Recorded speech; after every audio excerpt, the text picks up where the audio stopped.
आयुक्त डॉक्टर सचिन ओंबासे तसेच पोलीस आयुक्त एम राजकुमार यांच्या आदेशानुसार शहरातील रस्त्याच्या कडेला महिनोन्महिने उभी असलेली बेवारस गंजलेली वाहतुकीस अडथळा ठरणारी अस्वच्छता निर्माण करणारी वाहने व तत्सम साहित्य हटवण्याची संयुक्त मोहीम महानगरपालिका आणि वाहतूक पोलीस विभाग यांच्या संयुक्त विद्यमाने हाती घेण्यात आली आहे।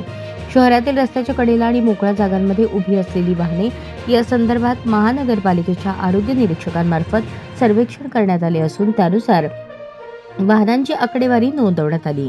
यात 4 चाकी वाहने 102, दुचाकी 37, 3 चाकी 39, ट्रक 5, डंपर 1, इतर साहित्य 303, एकूण 487। या सर्व वाहन मालकांना आणि साहित्य धारकांना नोटीस बजावण्यात आली आहे।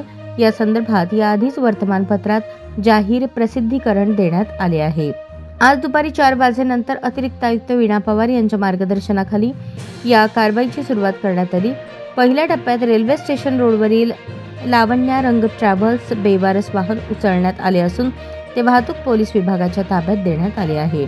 कारवाईमुळे शहरातील रस्ते मोकळे श्वास घेऊन वाहतूक व्यवस्था सुधारेल तसेच नागरिकांच्या सुरक्षिततेत वाढ होईल। रस्ते मोकळे झाल्याने येथील स्वच्छता करणे सुलभ होणार आहे। एकंदर शहरवासीय तसेच शहरामध्ये येणाऱ्या जाणाऱ्या प्रवाशांमध्ये शहर स्वच्छ आणि सुंदर असल्याबाबत भावना निर्माण होणार आहे। या कारवाईमुळे अशा शासकीय जागेवर बेवारस अवस्थेत लावलेल्या वाहनांच्या खासगी मालकांमध्ये जागृतीसह एक प्रकारची धास्ती निर्माण झाली आहे। हा आपला हक्काचा चॅनल AG न्यूज संपादक अंबादास गज्जर या YouTube चॅनलला लाईक करा, शेअर करा, सबस्क्राइब करा। संपर्क 94 92 37 68 92।